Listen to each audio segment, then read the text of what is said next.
Hello, welcome to the presentation of my research project. And in this presentation, I will demonstrate the modeling and evaluation part of my research project, which is done by Python programming language because of its rich capabilities in terms of ML and deep learning architectures in them and the libraries. And in this part, I have done the tensor proposition by using the data and exportings we have incorporated in the R side, which is demonstrated in the another presentation. And in this presentation, I will only demonstrate how we trained models, feed our values into them, and how we trained and get the results. Because the obtaining results tend to have timeline between 5 to 6 hours for full run, I will not complete the running. I will just start the running process and show the results. So let's begin by calling imports. As we have mentioned, this is a long process. It can take a while. So we have better to run them.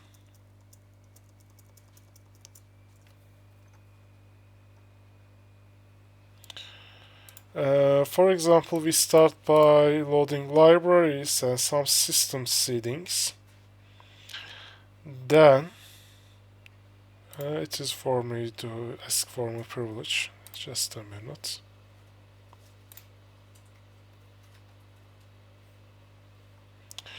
Then we are defining the paths and so on. Then we are exporting the including the data we have export from the R side and some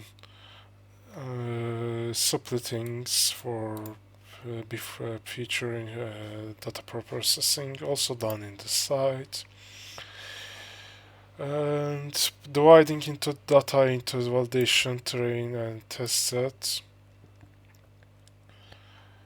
Again, the same procedures, and some checking how much class each have when compared with the ratio.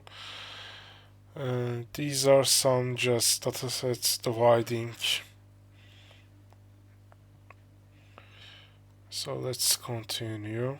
We normalize the tokens. For example, pet token can be written as like that, and build the vocabulary in terms of tokens, because we will use sequential models like CNNs, LSTMs, and transformers, like mentioned in there, and also contextual baselines, color capability summative descriptions. So we need to turn them into token, because the dataset already contains strings. It is easy to turn into tokens. And how much token we have for red 0, we have this amount of token, and also positive small we have 7,000. So in other words, we have large amount of tokens to feed into our algorithm. This is why the training took so long, and I will only show that they are running, not the finishing part. Then some helper function like encoding. For example, how our clean dataset in terms of token includes numbers with the length 256 token length. These are just dataset preprocessing, post-processing in the right term. Then we are inputting data, checking the label shape, weight shape, and batch size. 100 to 4 dimension array. Then we are defining the deep learning multi-class models from libraries like LSTM, gated recurrent unit, and so on. First, we need to do sanity check to see how much we have for each. For example, for each one, we have this amount of rows, and also around 15% validation rows for each. And the fractions also the 25 and so on. These are just dataset division. And we all the way come to this point.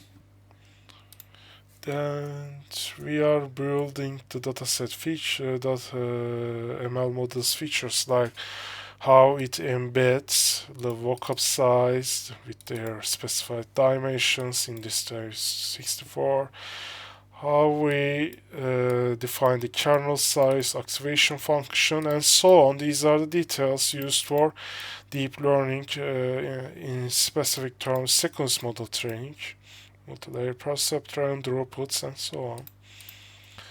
This is the specifications of DL models.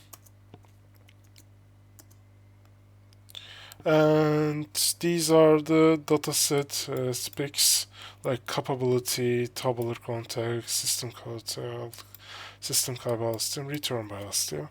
We are training different models for each system call and return velocity. Because they are different, we need to train for each specifically. This is the another contribution we have done. This is just split shapes and scalar shapes, how many features it has, and some data observation. And the running phase. This is long.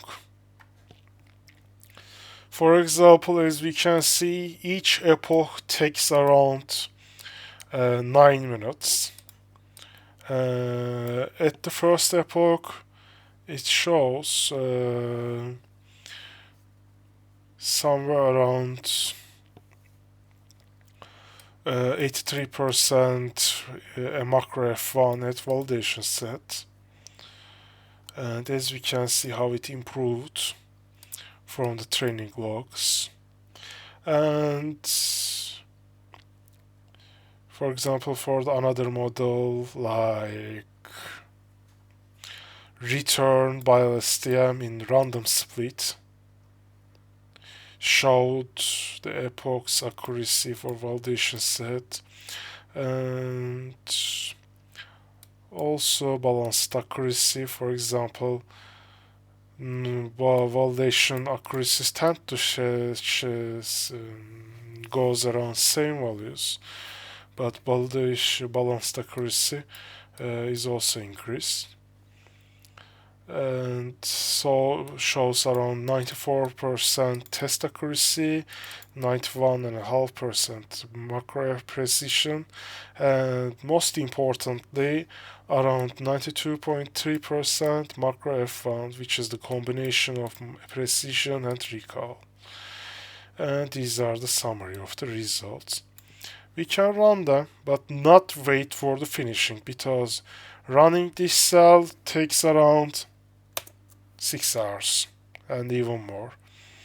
As we can see, shows the initial learning rate, optimizing learning rate, and so on. We will not wait it for the finish, but we can see the following. Then we have different models like system called GRU, gated unit, and bidirectional gated recurrent unit, static system, staked system call by STM, and so on. Other models, which is further enhanced and more sophisticated models, which includes Gaussian nodes and some other further engineered methodologies. And their results also demonstrated in there. For example, their confusion matrices and so on, validation scores, and other details. And in the this week's presentation, we also shows too, and some ensemble methodologies, their results. Ensembles tend to have larger results because they are covering large number of models, large number of models. In other words, combination of several models outputs. And one figure I want to show is this one. It shows how it trained, what is the evolution of macro F1, and accuracy, validation accuracy, and so on. It covers all the necessary details for all the trained models, almost all of them. And this is also a grouped table of all of the results.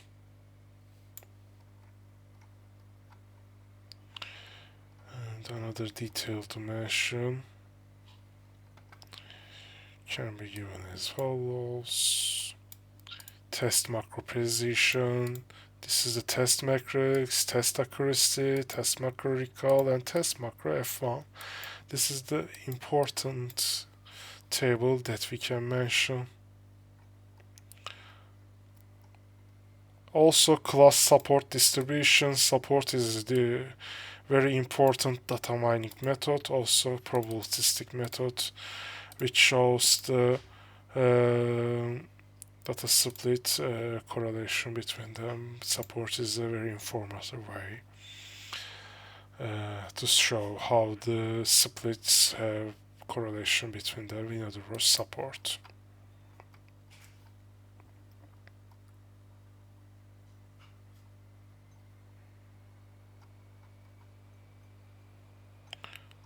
Also, we have incorporated some macro-average ROC curves and PR curves to further enhance capability of the research.